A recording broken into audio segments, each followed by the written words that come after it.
दोस्तों, इस्लामी साल के पहले महीने मुहर्रम हराम के अंदर मक्का और मदीना की ज़ियारत के लिए आने वाले लोगों का अच्छा खासा रश देखने को मिलता है। लोग हर में काबा में उम्रा करने के बाद सीधा मदीना मुनव्वरा रोज़ा रसूल हाजिरी देने के लिए पहुंचते हैं। इस मुहर्रम हराम के अंदर भी सब कुछ ऐसे ही नॉर्मल चल रहा था कि अचानक से मस्जिद नबवी में रोज़ा रसूल की जालियों के सामने एक शख्स ने अपने फोन के कैमरे के अंदर एक ऐसा मंजर रिकॉर्ड किया जिसने दुनिया भर के मुसलमानों को हैरत और परेशानी में डालकर रख दिया कि आया ये वीडियो असली है या नकली और आखिर इसकी हकीकत क्या है। तो दोस्तों, ये हम आपको आज की इस वीडियो में बताएंगे। दोस्तों, मेरा नाम है मारून और आप देख रहे हैं फैक्ट WI के। अगर आपने अभी तक इस चैनल को सब्सक्राइब नहीं किया तो इसको सब्सक्राइब और बेल आइकन को प्रेस कर लें ताकि आपको नई आने वाली वीडियोस की अपडेट मिल सके।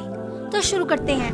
दोस्तों, दरअसल हुआ कुछ यूँ कि रोज़ा रसूल की जालियों के अंदर जहाँ पर किसी भी शख्स को जाने की इजाजत नहीं सिवाय किसी बड़ी शख्सियत या आलमी लीडर के, वो भी सऊदी अरब की हुकूमत की बाकायदा इजाजतनामे के साथ, लेकिन फिर भी इसके बावजूद इन सुनहरी जालियों के अंदर एक सफेद लिबास के अंदर एक पुरस्कार इंसानी शख्सियत को देखा गया जिसने एक सफेद किस्म का लिबास पहन रखा था। जैसा कि आप वीडियो में देख सकते हैं, ये वीडियो सोशल मीडिया पे वायरल होना थी कि लोग इसके बारे में मुख्तलिफ अंदाजे लगाने लगे कि शायद ये कोई फरिश्ता है जो कि इंसानी शक्ल की सूरत में रोज़े रसूल पर हाजिरी देने के लिए आया है, या फिर ये कोई मुस्लिम जिन है।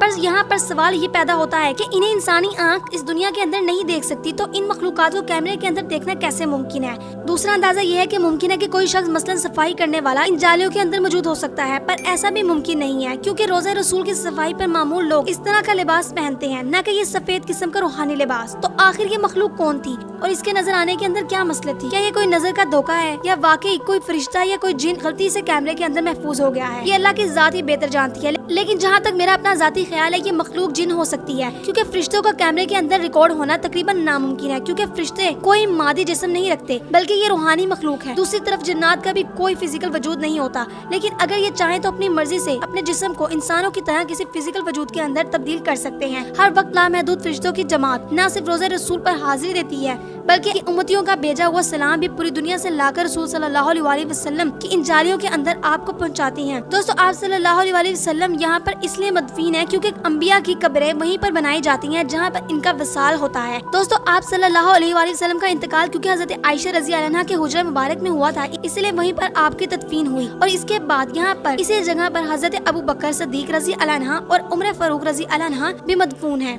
इसी तरह से रोज़े रसूल के अंदर इस वक्त 3 कब्रें हैं। लिहाजा पहली बात तो ये है कि कोई ऐसी तस्वीर जिसके अंदर सिर्फ एक कब्र हो वो किसी भी सूरत नबी करीम सल्लल्लाहु अलैहि वसल्लम की कब्र नहीं हो सकती क्योंकि यहाँ पर 3 कब्रें एक साथ मौजूद हैं और आप सल्लल्लाहु अलैहि वसल्लम की कब्र मुबारक की कोई भी तस्वीर दुनिया में मौजूद नहीं है। इसीलिए क्योंकि आज से पहले दुनिया में कोई कैमरा मौजूद नहीं था कि इसकी कोई तस्वीर होती। ये वो हुजरा शरीफ है जिसमें आप सल्लल्लाहु अलैहि वसल्लम और इनके 2 सहाबा इकराम हजरत अबू बकर और हजरत उमर की कब्रें हैं। इसके इर्द गिर्द 4 दीवारें हैं। यही नहीं बल्कि इस 4 दीवारी से जुड़ी हुई एक और दीवार है और इसके इर्द गिर्द एक 5 कोने की दीवार है जो कि पहले 4 दीवारियां थी। इसको हजरत उमर बिन अब्दुल अजीज रहमतुल्लाह अलैह ने बनवाया था और इसके 5 कोने रखने का मकसद ये था कि ये खाना काबा जैसी ना लगे। तो दोस्तों, उम्मीद है कि वीडियो आपको पसंद आई होगी। इसके बारे में आपकी क्या राय है हमें कमेंट सेक्शन में जरूर बताइएगा और वीडियो पसंद आने की सूरत में इसको लाइक करके शेयर जरूर कीजिए।